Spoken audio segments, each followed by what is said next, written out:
Jai Mother. Charanam Sharanam Ramambige, Charanam Sharanam Trayambage. At the feet of Divine Mother Sree Rama Devi by Mrs. T.N.K Nair. The Divine Ministry, Audiobook Part 7e. Prayer ends in Anusandhana with the indwelling self, God, and you experience the blissful intimacy of communion. The divine becomes your closest companion in life. In such hearts alone will Mother's will manifest for the accomplishment of regeneration. Peace will reign in your hearts, and you will bring this peace to those around you. As you traverse the higher paths of sadhana, be aware of ego. A subtle wave of egoism is enough to cloud your mental poise, for the root cause of ignorance is still in you. At times, clouds of depression could smother you, and at other times, the prospect of name and fame could dazzle you. Beyond the changing modes of the mind is the changeless, your Guru. When you feel that everything around you is in a flux, the Guru is the one certainty you can cling to. You are all in Grihastha Dharma. You need prayers in order to carry out your duties in the light of the principles Mother has set before you. Beware of tamas, for it causes lethargy. Beware of rajas too, for it brings out the six passions in all their ferocity. Prayer, however, has the power to save you from both lethargy and passion. You must understand and experience the diverse forms of sadhana Mother has spread before you. Through sadhana, internalize your prayer so that it becomes a force and urge for good from your heart.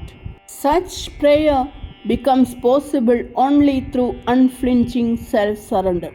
Realize, my children, that the act of self-surrender is the greatest of all acts of bravery. For you must surrender your self-centered I, so dear and safe to you now, in order to embark on the biggest adventure in your life, the quest to find your real self. And when you have found it, then your heart is one with God in sound and in silence. As Mother stopped speaking, the red glow of sunset spread around us. I can still picture Mother sitting on an elevated mount, clearly etched against the setting sun. At Mother's command, we all sat for meditation. The only noise was the soothing murmur of the sea. We opened our heart to the divinity and beauty around us. As twilight stole across the sea and sky, peace stole into our hearts too. Much later, Mother broke the silence. This time, she spoke of the spiritualization of life, which is to be brought out by adhering to her precepts with absolute faith. Attachments and vanities should be discarded with firm will and daring heart. To spiritualize one's life is to stand undisturbed in the storms of life, to discover the perennial harmony in all existence and discover the Atmic force within you. Among the newly assembled, many said later that they felt a peace they had never experienced before. Some said they were granted the strength to carry on with life, putting behind them painful memories. Yet others spoke how for the first time they saw that it was possible for the attitude of I and mine to be transformed into thou and thine. A tide of devotion rose and flooded our minds, drowning our egos and allowing us for those special sacred moments to commune with the divine. We will never forget the magic of those moments when, in the tenderness of divine motherhood, words of assurance came to us. Everyone, be he pilgrim, poet, or philosopher, be he young, aged, or infirm, became as children before that outpouring of motherhood. We felt we were taken to the innermost sanctuary of love and transfigured in its currents. There was a lull, a silence. Stars and constellations appeared and climbed the skies. We saw a brilliant star falling and fading away. Gazing into the infinity of space, it was as though Mother had left us all and was absorbed in that infinity itself. Her gaze appeared to be withdrawn from the immediate circle of devotees. We felt we were before the Almighty Mother, the Supreme Adishakti, who can create at her will. The words, when they came, were words of prophecy. Many pure souls will be born in the future in this land. Many have already been born. Mighty souls like Vivekananda, peerless women like Gargi and Maitreyi, Sita and Savitri will come up in this holy soil. Bharat will be peopled with souls of wisdom and truth. Bharat Mata will shine resplendent with the tilak of dharma on her forehead. Beyond those words, we sense the powerhouse that generated them. Mother's visit to the temple of Kanyakumari, the words of blessings to Swami Vivekananda and Mahatmaji in the places consecrated to their memory, the events of the past 10 days all came together. Glimmerings of that divine mandate and its purpose flickered before us for the moment. For a moment, we were gifted with a rare perception and lifted to a plane of higher consciousness. We saw the spiritual resurrection of India in the days, decades that lay ahead in the future.